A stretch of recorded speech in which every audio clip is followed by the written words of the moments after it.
Good morning, everyone. Welcome. This is Angela Coulter and Sarah Sieg Avagnoni.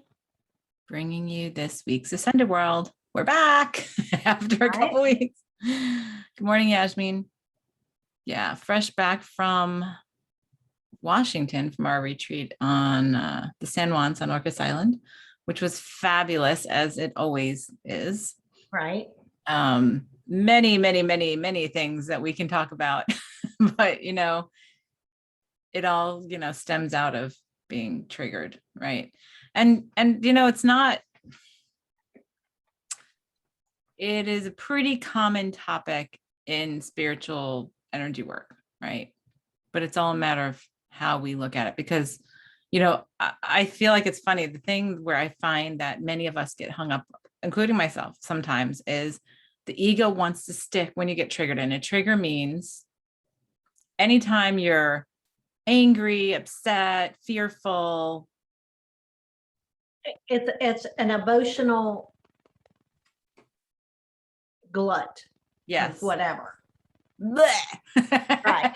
As we text each other, the little puke face. Right. And it feels on the verge of being irrational. Although the ego doesn't think so. The ego says no. Well, it's like right. It comes out of nowhere.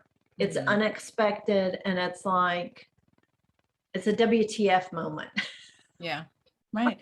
And sometimes it's a situation, sometimes it's a person, sometimes it's somebody, like on a continual basis, like, oh my gosh, every time I talk to this person, I get triggered, right? Yes. And so that's more of, first of all, changing I think the verbiage around it. Because a lot of times we'll be like, oh, that person just pisses me off. That person just, has bad juju. That person just, how many times we talk about somebody in a negative fashion, and really what it is it's disguising a trigger of our own. Right. And it's about you, not them. Always. That's the key. Right. And, and as you know, I've had people just stop talking to me because they get so fixated on being triggered by somebody. Mm-hmm. And they'll be talking to me about it and they want me to jump on the wagon. And I'm going, so what is it about that person that's triggering you? Because it's only you. Like, what is it that they're reflecting back to you that you're judging within yourself so vehemently that you need to desperately put it onto them? Right. What energy are you holding that doesn't resonate with what they're showing you? Yes. And it's that energy, what is that, dissonance? Yeah. That creates that friction that your body then goes, I have to respond to this. I have to react to this. I have to do something to stop this friction. And, the thing that's helped me the most is to be able to step out of the friction, which in my mind, like you said, is the ego, and be able to ask myself questions differently. Mm-hmm. And from I don't even want to say objective perspective, but a non-emotional perspective. Right. And say, okay, let me focus on how I'm feeling instead of what they're doing. Right. And in doing that, it allows like the dust to settle, so you can actually just see what's really going on. And we talked about that on our retreat. Yeah. But I think that getting to that place of saying to myself, let me just look at what it's making, or what I think it's making me feel. Yeah. Because the feelings are already there. They're just being brought to the surface by what's happening. I know. And the ego wants to say, no, but, and here's the finger. I'm pointing, because I don't want to know. It's not about me. It's about them. It's totally them. They trigger me because of their behavior. They bring me down. If they hadn't done this, I wouldn't feel this way. Right. So then you should thank them, because if they hadn't done this and they made you feel this way, then it pushed something to the surface that you were ignoring otherwise. It would have still been hidden. Right. Right.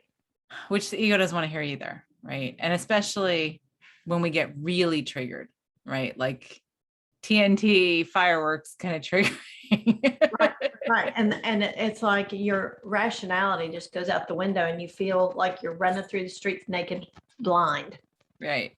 Screaming with at the your hair top of on your lungs. fire, with Yeah, your hair on fire. exactly. That's Exactly. an So, image. the thing, and we always, I mean, this is what we have gotten into such a deep habit on, is this um projection onto Yeah, other people.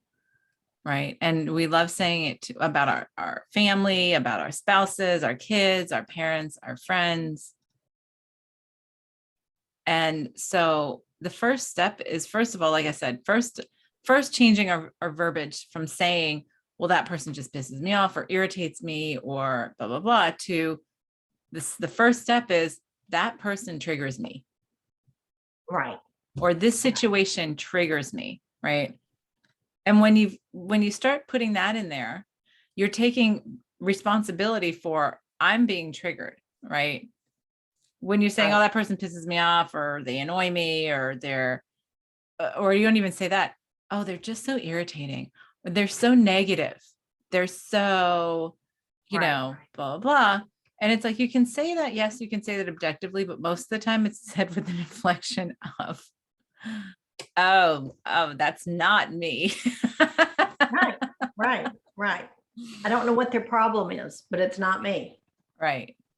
Right. And oh, I feel so sorry for that person's and it's, so all of that stuff is something to look at and say, well, when we start seeing things, when you go back to guidance, right? When you start seeing the world as a message, and that was our third course in the Adventures in Right. Wonderland series, is all on guidance, and seeing that everything is a message back to us.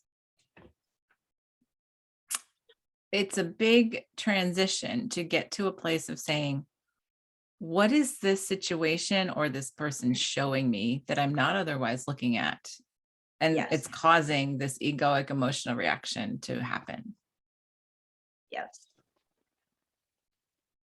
Yes. Or what have I hidden from myself so completely that I'm asking this reflection of me to show me Yeah.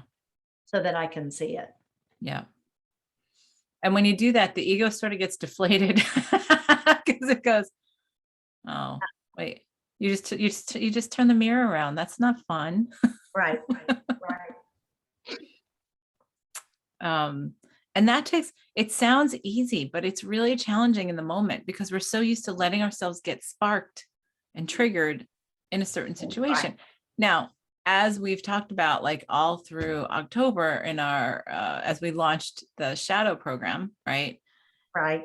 The thing is to use it as a tool. So anything, Exactly. even an explosive emotional reaction, is something to use as a tool after we have fun playing in it. Right. And what my goal, I always tell people is, let yourself sit in it, let it happen, but then observe it, let your ego have its playtime, observe it, and do your best not to project it onto others. Let you just have it self-contained within yourself so that you can play out whatever temper tantrum or whatever you want to hold. Right. So then after that, then the questions start. So what was that about? Right. Right. Why did I feel like I had to do that? Where did that emotion come from? Why did I have that reaction? Well, and for me, it's, if you want to, my first reaction is, well, we just need to talk about this. And then you sit down and you start formulating what you want to say. And you want to say, you made me feel X, Y, and Z. And if you can stop yourself from that overwhelming need for that and to say, I feel X, Y, and Z. Mm-hmm. And I mean, immediately for myself, the playing field changes. Yes. And it's not the blame game and it's not you did this to me. It's more like, well, why do I feel that way? And Yeah. it becomes a legitimate question instead of a blame and a finger pointing and an accusation, and it becomes more of a conversation of, oh, well, why would I feel that way? Right. And sometimes it is so telling, just asking Right. yourself that question. Because as soon as you ask yourself that question, you're taking all that energy away from projecting it and you're turning it inside. I even had that happen this weekend in a moment where I had like I'm still processing all the stuff that we did while we were away. And it was like I Right. had a little weirdly explosive meltdown over a pretty minor thing, like what you would look at as a pretty minor thing. And I stopped myself with my husband from saying, you blah, blah, blah, blah. Right. I stopped myself. It started coming out of my mouth and I stopped and I said, I feel this way right now. Yeah. Right. And I mean, it's incredible how much that it's like the whole picture changes. Mm-hmm. Whole picture shifts, and it's almost like, oh, well, let's look at that instead of, I didn't do that. Yeah. I'm not responsible for that. Right. Because when I did, and when I did that, it was a stop from, it was like it was only a moment. And when I did that, it was, why do I feel like this? Like, why did this cause such an explosion? It's really not a big deal. Like, like all of a sudden you're like, ooh, so what's underneath the surface that I have that's been simmering that caused it to go blah, right? Which actually was hugely revelationary to me. Like I And was didn't require such a long, drawn out, arduous process to get the equal results. Yes. So, it actually brought up something for both of us, which was great. And it brought up something that I was like, wow, I didn't know I held this in me still. I thought I had gotten rid of that a long time ago. Wow, that was so skillfully and artfully hidden within. Right. And had I not stopped in that moment and just said, you blah, blah, blah, and you blah, blah, blah, and put it on and try to put it on him, I wouldn't have seen it. And it was just that one moment of stopping and saying, whoa, I'm just going to change that to, I feel this way. Why do I feel this way? And then there's a silence, right? Because then it's like, oh crap. I just busted myself. Because right then it's like, oh yeah, okay. Okay. Yes. Well, and it was funny, even this morning, I had a situation where I was accusing someone of putting insecurities on me, and that triggered me. And so I was responding like, don't put that on me. And then I'm sitting there going, okay, wait a minute. So it still even works in that moment of, telling someone to take responsibility for themselves, all while you're not taking responsibility for yourself. Right. And that was one of those like, oh, okay, so we need to not only back the truck up, we need to back the whole traffic up. Yes. Well, and then, it's funny is I have found, and I don't know about you, but like I have found in doing that recently, because I've been really good at catching myself when this happens, right? Lately. And it's been great. I'll tell you, the last 6 months have been so cathartic in so many ways. There's so many hidden things have come up, but it's been explosive and uncomfortable, but all in a way of retraining myself to a place of stop, back up, but I find the biggest challenge for me, and I think that's for most of us, is when we start taking that breath and we shift the mirror back to ourselves. It's almost like the ego is still trying to roll forward, and you're stopping traffic. Like you said, the whole traffic, it's like you're stopping all the traffic. So it takes a minute. It takes a hot minute for it to stop, because it's like, no, but, and it's like, but look at this, not but, and look at this, and look at this. Right. But no. And so I find that I'll just stop, and I'll stop in the conversation. I will just sit for a minute, because it's like, and then the ego goes, well, how do I pull myself out of this? How do I get out of this traffic? I don't understand. I've already started rolling, I'm in it. And it's like, yeah, except it's not really there. Right. And it's like, and then sort of like you feel this deflation start happening of, Okay. And it's sort of weird when you're in the middle of a place where it could be an argument, it could be a, a contention, Charged moment. a charged moment. Yeah, that's a good term for it. A charged moment. Then you stop. And then the other person's like waiting because you've already started, right? And then you just sort of look, and this is how I've turned to it. It's like, I'll just sit there and I just look at him and he's like, and I just have nothing to say at that moment. Right. Right. Can I just track that? Let's start over. Can we start over? Because that was really a bad way to start. Right.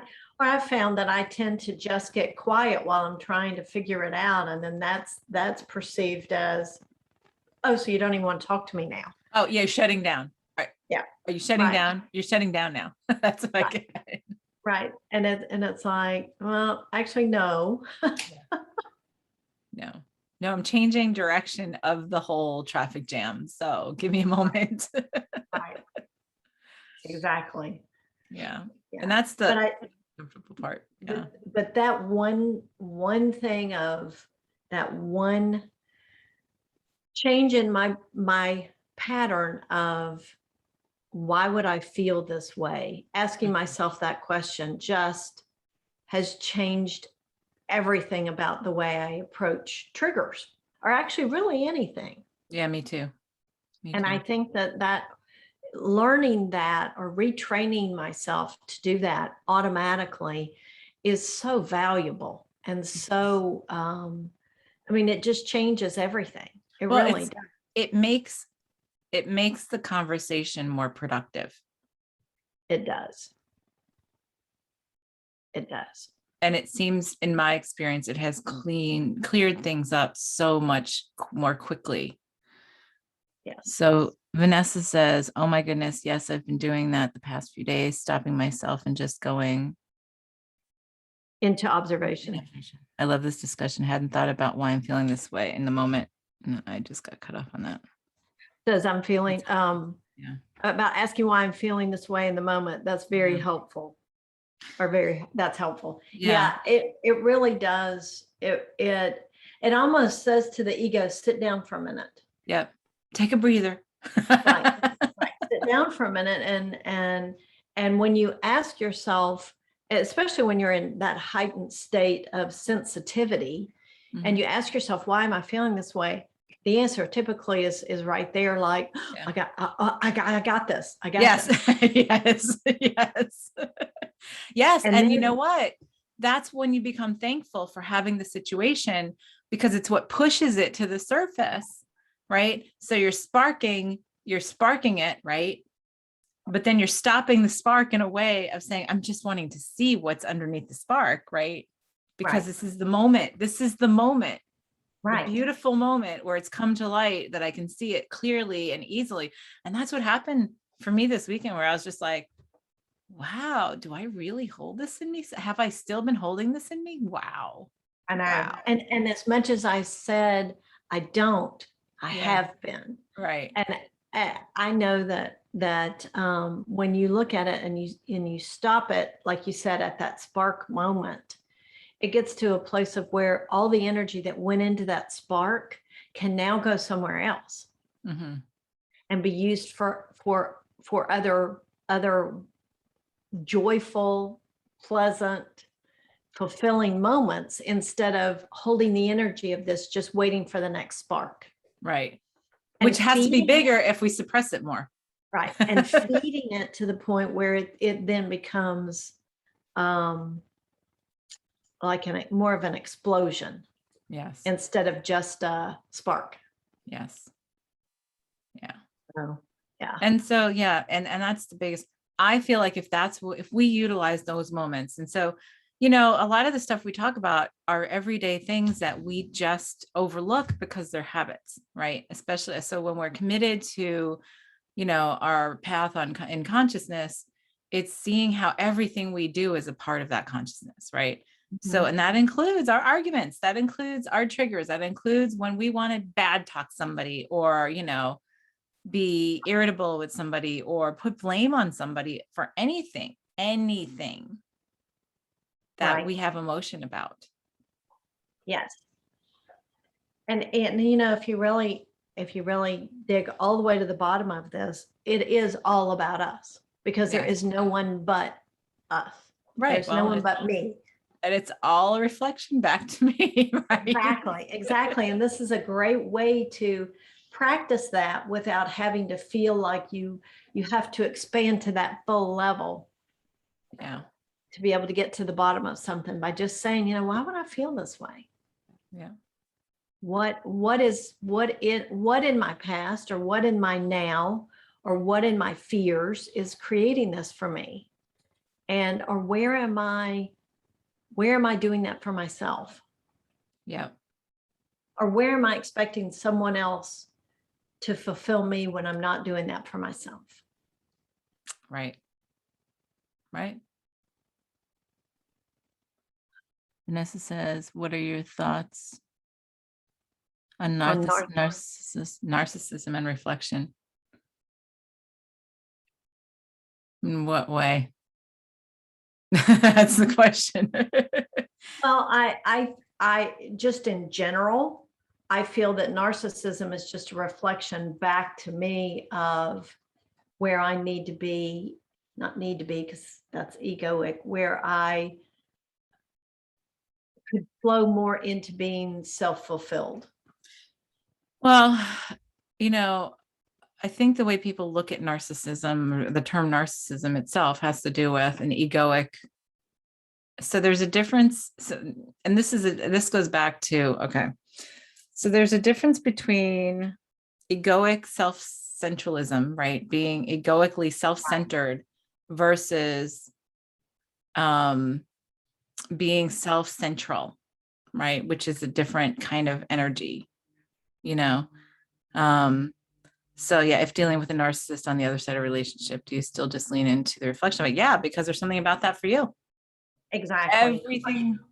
Or you wouldn't notice that they're a narcissist. Right. Right. And the difference between allowing that narcissistic behavior to negatively influence you, or just sitting or seeing it for what it is. Mm-hmm. I think that there's a big difference in being in observation of it versus affected by it. Yes. Yeah. So number one, we define narcissism differently because, we say being egoically self-centered is really what we talk about with narcissism, is like, okay, everything is built around you, and that's to the detriment though of everybody else around you. Exactly. Right. So that's the egoic self of everyone else. Yes, at the expense of everyone else. When we are self-central, it's everything has to do with me. And that's completely inclusive of the crap and the great stuff. And it's all self-contained. Yes, very self-contained. And it's not in detriment to anybody else. It's totally, this is me. It's taking that mirror and turning around on yourself, right? So, when you have somebody, I mean, there are people that I know in my life that I think would probably be defined as narcissistic. Mm-hmm. And it doesn't affect me. Like right. I have to actually think hard about it, going, well, would they in this? Yeah, one particular person that I can think of. Yeah. And I do believe that in relationships, you train people how to treat you by what you allow. Mm-hmm. And so the more self-central you become, the less available and the less you allow them to have their lack of self-centralism affect you. And by the way, at the deep core of it, narcissism is due to really deep self-loathing and unworthiness.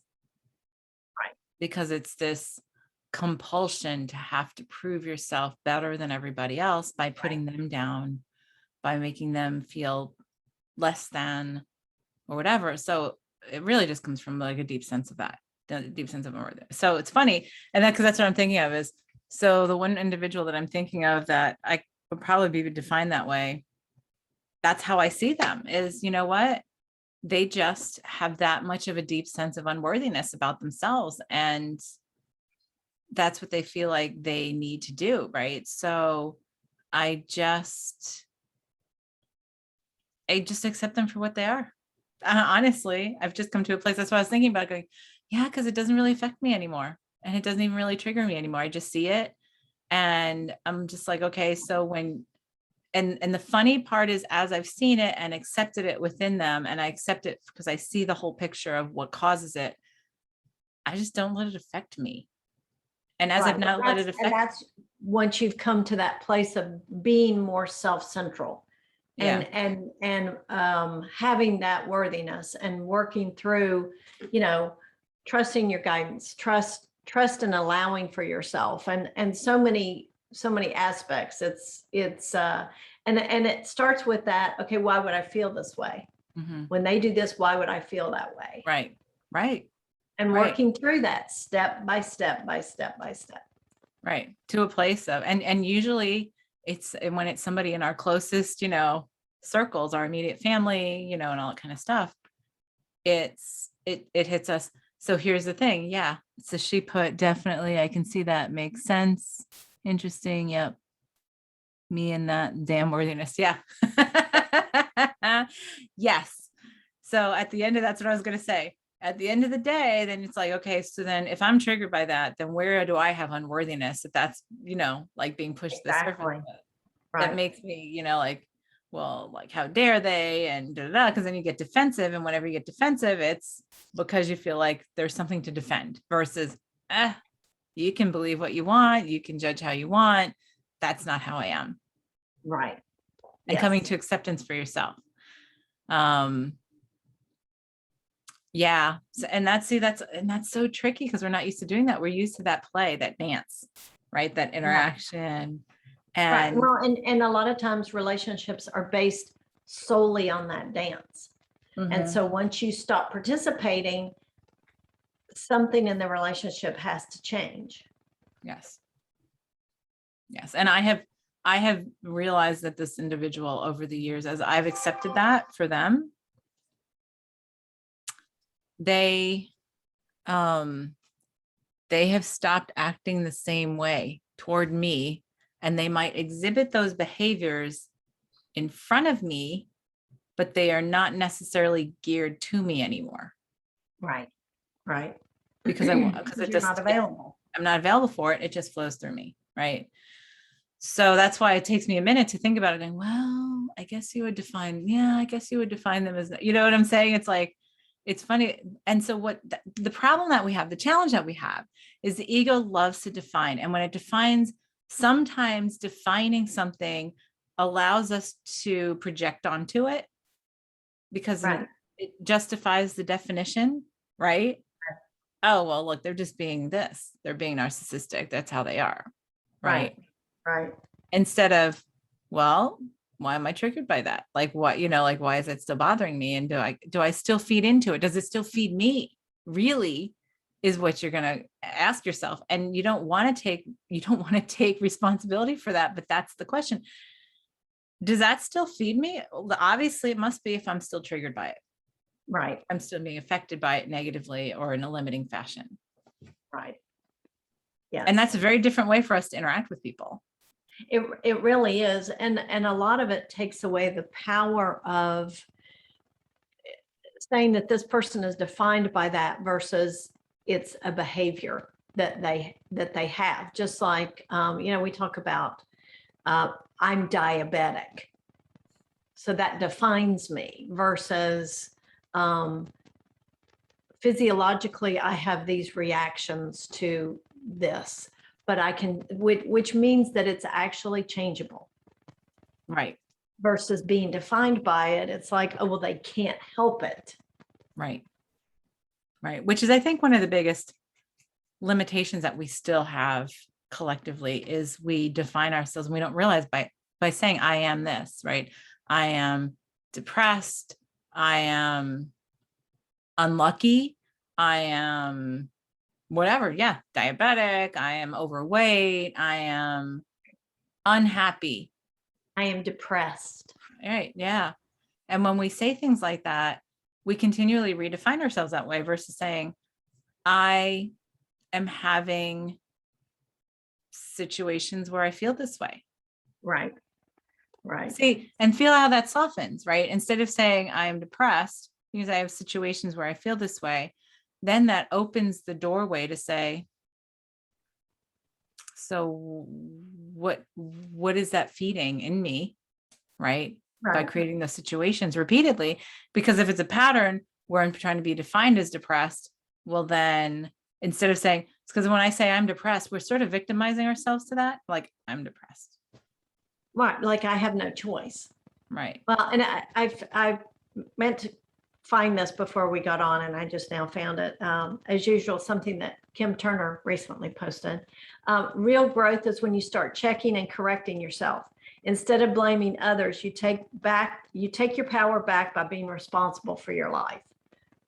Which I think that's what we're saying by starting with that place of, okay, why would I feel this way? Yes. Laurel says, I'm experiencing XYZ. Exactly. Yep. Yep. Right. Well, and the other one that I commented on, Kim's thing last night was, what Right. triggers you is what you need to heal. It's like, Yeah, exactly. Those go okay, hand in we're hand. talking about that tomorrow on Ascended World. Right. But yeah, so, all of that. And so like, yeah, we've sort of gone off on a little tangent, but it's all related, and it's starting to change the conversation we're having with ourselves in our head, right? And Right. with others, but it's starting with what's in our head, Right. Right. And it further just unearths the unconscious flow that we have energetically by saying, okay, since I'm not aware of this, by asking myself, why would I feel this way? It allows all that's unconsciously working against us, or, there is no against us, but working with us to say, okay, now that I see this and I'm conscious of this, is this what I would choose? Right. And that really is a whole different way of living in my mind. Yeah.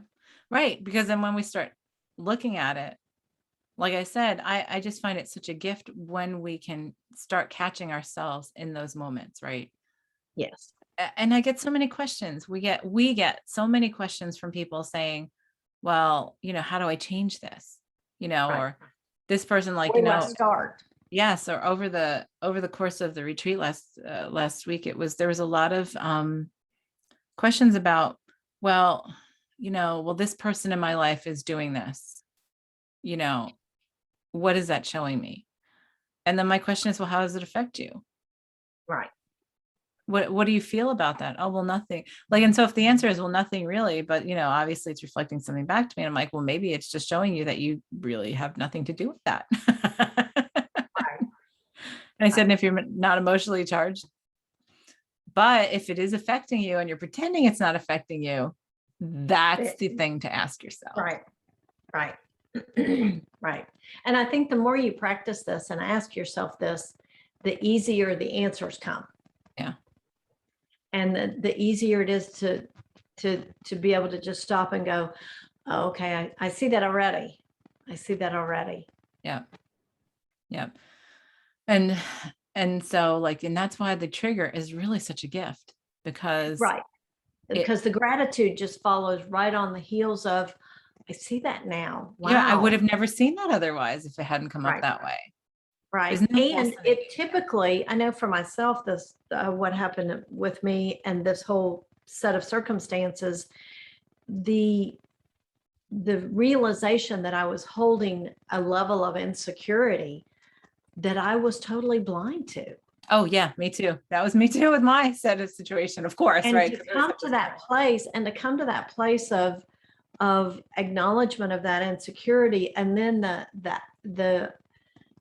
the ability to nurture myself to a better place in that set of circumstances, why would I not be grateful for that? Yeah.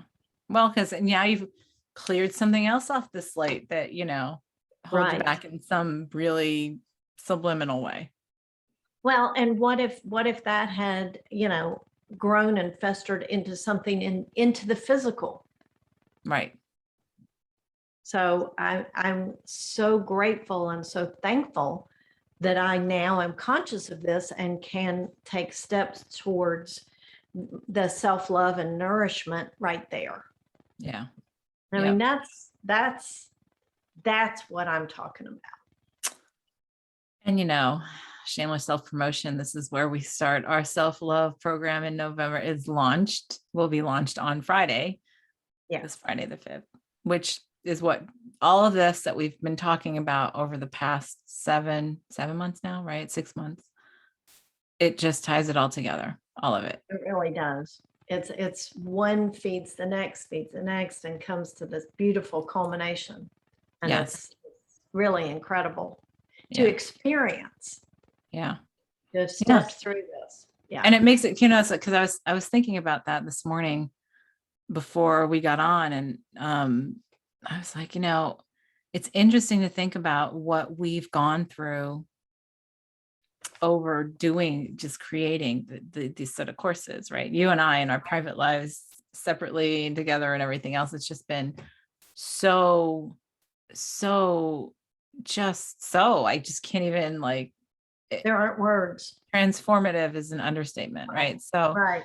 in a way that I think I've never gone through before. And the ego goes, I'm tired. Can we just stop now? Are we there yet? Are we there Can we yet? be done? And we're like, oh, well, even though this is the 7th course for this, and the final course for this series, we have a whole set of other stuff waiting for next Right. year that's coming. Right. Stay tuned. But it was like, but in looking at it, it has changed being so conscious and aware and having to stay on top of it as the instructors, right, of these kind of Mhm. courses, as well as in participating. It has just been staying on top of it. My commitment is always to walk my talk. So if I'm teaching it, I'm living it, right? It's my Right. responsibility. That's what I take on. So in looking at how it has forced me into a completely different way of thinking, of interacting, and to such minute details that I didn't even realize hadn't been incorporated before, right? Mhm. That make things, and it's like, we've talked about how we always talk about like, oh, well, we're not human beings have a spiritual experience, we're spiritual beings having a human experience.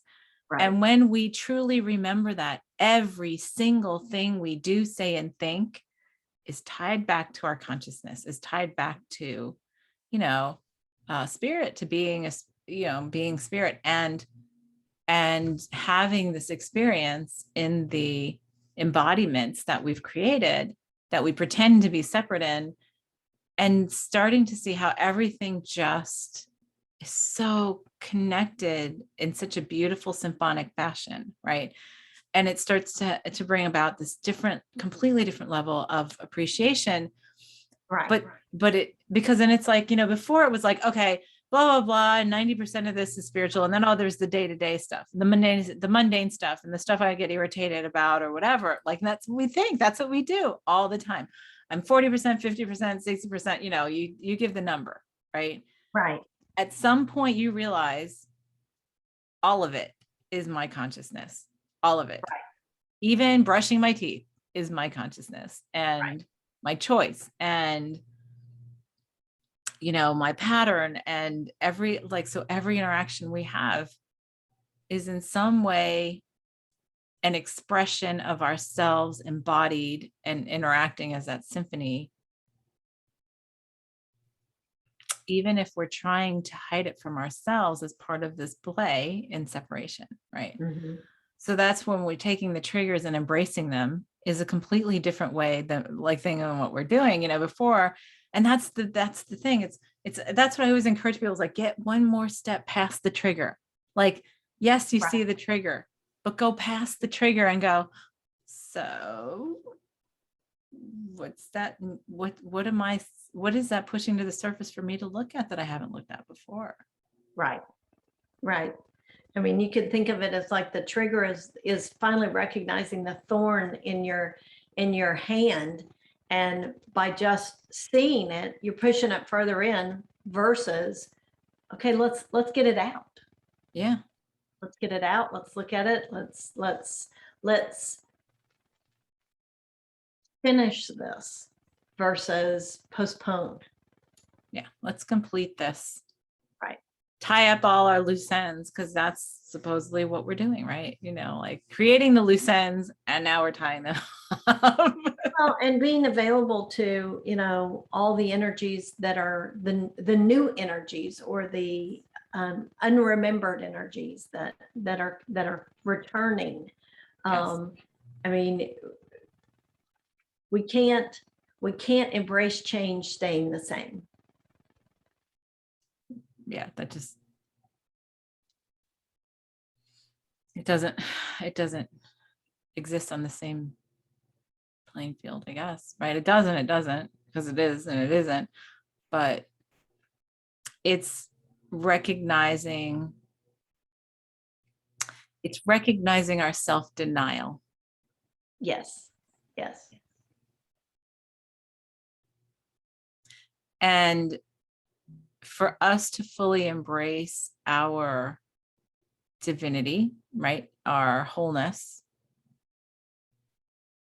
is for us to have to see all of it, all of what we've created, even in the illusion of separation that we still hide from ourselves. Because the more we still hide from ourselves, so if you think about it, if we're still hiding something from ourselves, then we're not, it's like if you're still hiding stuff in the closet's still not clean. Right. The job is not done. Right. So in some way, shape, or form, is for it to come to the surface and be resolved, embraced, to have gratitude for. Like, that's what we did all through the retreat, was we expanded ourselves into wholeness, and in that Right. wholeness saw the friction, any friction and denial that came up, and embraced it with gratitude for what it was there to show us. Like, what is it there for? What is it there to show me? And thank you for being there, because otherwise I would have kept you in the closet, and then it would have prevented me from really coming to a much wider, expanded piece of consciousness for myself. Right. So that's how it all sort of steps on each other and becomes, and I've found that ever since I've returned, it's like even more, exacerbated, because Right. it's like, okay, I'm holding myself at that vibration. So let's just bloop, bloop, bloop, bloop. It just comes right on up. Right. But the good part is that it comes right on up. I can change the direction of it in a moment now. Yes. Yes. Yes. And then have gratitude for it, let it go, let it be assimilated back to the whole, and then move on. And it's so flowing and easy, so much easier and productive. It feels like when I got back late Thursday night. So like so Friday, Saturday, and Sunday for me were like a year in terms of processing stuff. It was just crazy. Right. Like, I'm thinking, well, when did I come back? It feels like it was like a week ago already, but it was only a couple of days. So, all right. So what's our clearing for today? Our clearing statement, creation statement for today. Our intention is, Well, I always like to start with the belief that I have the ability to do this. I can see myself coming to the place of ease with switching it around and seeing it from that higher perspective. Yeah. And I also am worthy. I like always adding that I'm worthy to allow myself, like I'm worthy to remember how to, and allow myself to see that. Yes. Right. That I can see that in every moment, that I'm worthy to, that I'm going to allow myself to do it. And I remember how to do it, because that's a lot of times we're like, well, I don't know how to do this and whatever. It's like, yeah, you do. You just haven't remembered yet. So Right. I'm worthy to, I remember how to, and I allow myself to remember how to see that in every moment and everything and every trigger, and how to utilize that and how to change that. And I allow myself to do it, to change that direction, no matter what the situation brings. And it's easy and it's fun and it's clear and productive and expansive, and whatever other kind of vernacular you want to put to it. How's that? Perfect. All right. So everybody close your eyes, take a deep breath, get yourself comfortable. As you step out of separation, back into wholeness and oneness, we hold ourselves at the vibration where that is our truth. That is from where we exist, create, and experience.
All right.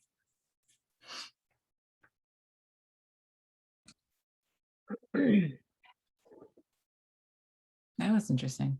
Unexpected. A couple things came out, and it was like little gluts bubbled to the top.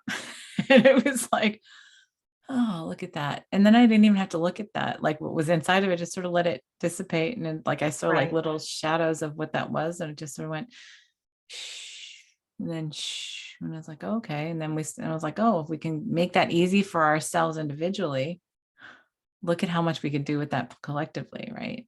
Right. Right. And so I was Yeah. sitting in that, and that felt really nice. Yeah. It felt very flowing, very, very lava lamp-ish. Mm. Bloop. Yeah. Yeah. Nice. Well, that's a great thing to sit in this week. Yes. Feels Yes. really And good. I think you will create circumstances to where this is very appropriate to continually reinforce what we've done. Yeah. In an easy and flowing way. Always, always. All right. So thank you everyone for joining us. We will see you next week. This is Angela Coulter and Sarah Sieg Avagnoni. signing off with this week's Ascended World. Have a great week.